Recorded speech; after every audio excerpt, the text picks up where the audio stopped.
La qualité de vie au travail, la fameuse QVT. On en entend beaucoup parler, n'est-ce pas? Pour plein d'entreprises, ça reste une sorte de plus, une case à cocher. Mais et si c'était en réalité le levier de croissance le plus puissant, mais aussi le plus sous-estimé des PME? C'est exactement ce qu'on va voir ensemble. On est dans un marché du travail super tendu et quand un talent clé s'en va, le premier réflexe c'est souvent de se dire il faut qu'on augmente les salaires. Mais si on se posait la mauvaise question, et si le vrai sujet ce n'était pas un meilleur salaire, mais bien une meilleure vie? On touche là à quelque chose de beaucoup plus profond.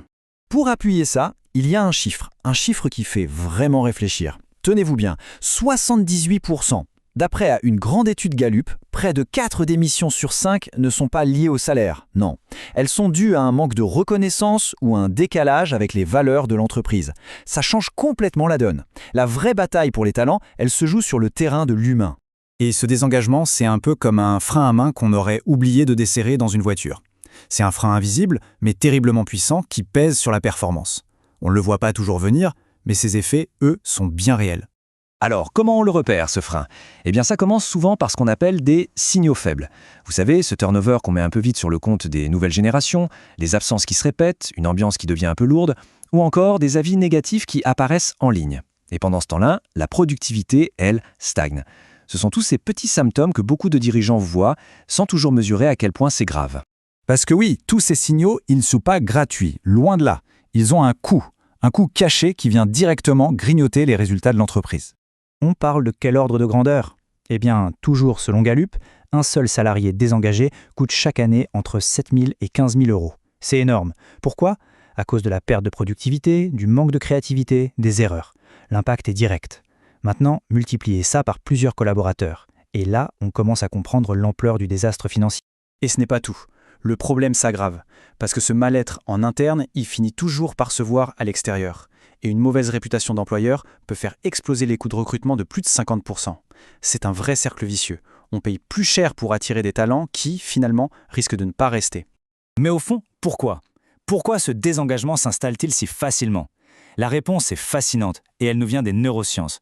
Notre cerveau est une véritable machine à détecter les incohérences. Quand les belles paroles d'une entreprise, ses valeurs affichées sur les murs, ne correspondent pas du tout à la réalité du quotidien, notre cerveau tire la sonnette d'alarme. Une méfiance s'installe. Et c'est le début du désengagement. Il y a un mécanisme biologique très précis derrière ça. Quand l'environnement est perçu comme injuste, notre cerveau active ce qu'on appelle l'axe du stress. Il libère du cortisol, l'hormone du stress. Et le problème, c'est que ce cortisol vient perturber tout ce dont on a besoin pour être performant. La concentration, la mémoire, la motivation. Ce n'est donc pas de la mauvaise volonté de la part des équipes, c'est une réaction purement physiologique. Et le résultat est sans appel. En Europe, le stress est responsable de plus de la moitié des journées de travail perdues. Plus de la moitié. On voit bien qu'on ne parle plus d'un simple problème de bien-être. C'est un enjeu opérationnel et financier majeur pour chaque entreprise. Bon, le constat est un peu rude, c'est vrai. Mais la bonne nouvelle, c'est qu'il existe une solution. Et cette solution, c'est de changer complètement notre regard sur la qualité de vie au travail. Arrêter de la voir comme une dépense et la considérer pour ce qu'elle est vraiment, un levier stratégique hyper puissant. Mais attention, le mot-clé ici, c'est la cohérence. Une vraie stratégie QVT doit être transversale. Elle s'articule autour de 4 piliers qui se renforcent les uns les autres. La communication, pour que le discours soit aligné. Le commercial, pour que l'expérience client reflète les valeurs. Les RH, évidemment, pour attirer et fidéliser.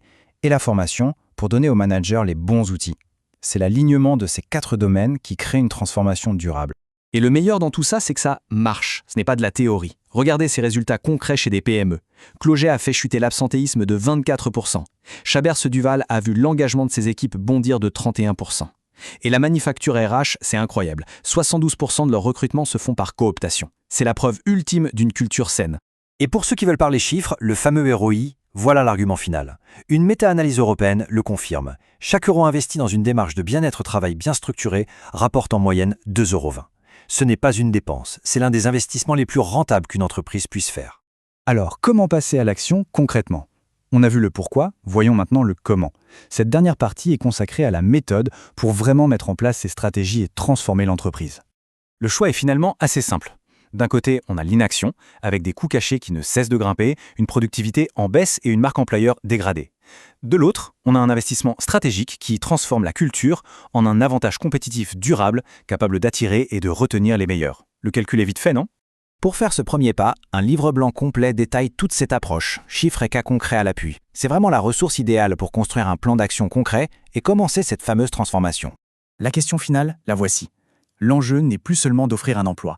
L'enjeu, c'est de créer un environnement où les personnes peuvent grandir, contribuer et s'épanouir. C'est là, et seulement là, que se trouve la clé de la performance durable. C'est une transformation qui ne s'improvise pas, c'est certain. Mais bien accompagnée, elle peut absolument redéfinir l'avenir de votre entreprise. Il est temps de remettre, pour de bon, l'humain au cœur de la performance.